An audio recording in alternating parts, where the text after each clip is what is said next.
નમસ્કાર વિદ્યાર્થી મિત્રો અને કેટલાક બાળકો તમને લોકોને એવું ખ્યાલ નહીં હોય કે આપણે શિક્ષણમાં પણ પપેટ દ્વારા કામ કરી શકીએ છીએ.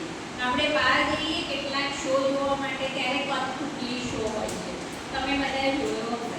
પણ એવી જ કઠપુતલી કે એવા પપેટ બનાવી અને આપણે વિજ્ઞાન વિષયમાં એનો પ્રયોગ કરવાનો છે, પણ એમાં ગણિત, વિજ્ઞાન, ગુજરાતી, સામાજિક વિજ્ઞાન બધા જ વિષયમાં પપેટ દ્વારા શિક્ષણ કાર્ય થઈ શકે. તો આપણે પપેટ ઇકો ફ્રેન્ડલી બનાવવાના છે. એ પણ જોવાનું કે વેસ્ટમાંથી બેસ્ટ અને ઇકો ફ્રેન્ડલી હોવા જોઈએ. તો અહીંયા આપણે ઉપયોગ માત્ર બે જ વસ્તુનો કરવાનો છે: વેસ્ટ કાગળ કે જે નકામા છે અને લેખીનો કાગળ. એમાં વિદ્યાર્થી કેનો બનાવે છે એનો ડેમો આપીએ છીએ.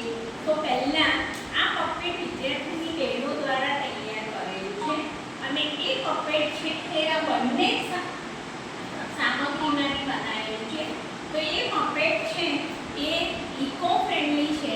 તો અહીંયા આનો ઉપયોગ કરી આપણે રોલ પ્લે પણ કરી શકીએ છીએ, વિજ્ઞાનના કોઈ ટોપિક ઉપર ચર્ચા પણ કરી શકીએ છીએ કે આને કોઈ વિષય ભણાવવો છે કે દાખલા તરીકે એઇડ્સ, તો એઇડ્સ વિશેનો રોલ પ્લે કરવો છે તો આવા બે પપેટ બનાવી અને રંગલો રંગલી બનાવી અને એના દ્વારા નાટક પણ ભજવી શકાય. તો આ અમારી વિદ્યાર્થીની બહેનો દ્વારા બનાવેલું પપેટ છે. હવે લાઈવ વિડીયો તમે જોઈ શકો છો કે વિદ્યાર્થીની બહેનો આ પપેટ કેવી રીતે બનાવે છે.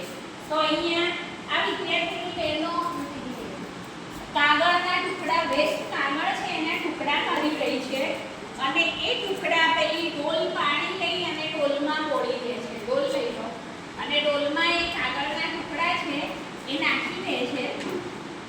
નાખી દો ટુકડા અને પછી બરાબર. હવે આ ટુકડા એક દિવસ માટે પાણીની ડોલમાં પલાળી રાખીશું. તો એ ટુકડા પછી આ રીતે પેલી બીજી ડોલ લાવો એટલે આ રીતે એવા ટુકડા ભાગી જશે અને આવો માવો, હાથમાં પકડ માવો, આવો માવો તૈયાર થશે. તો આ કાગળના ટુકડાનો માવો છે. હવે એ માવો અને મેથીનો પાવડર પેકેટ લાવો.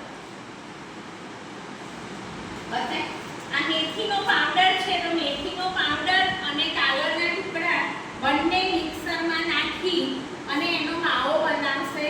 તો નાખો અને મિક્સર ચાલુ કરો. બસ નાખો મજા થોડું પાણી દે.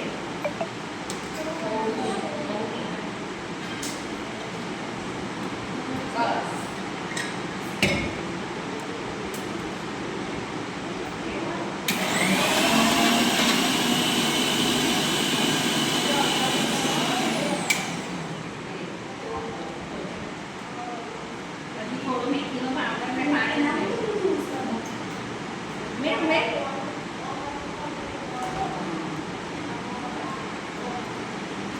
એક જણા બોલો કે જૂના જમાનામાં આપણે ઝૂંપડા બાંધવા અને બનાવવા માટે આવું કરતા.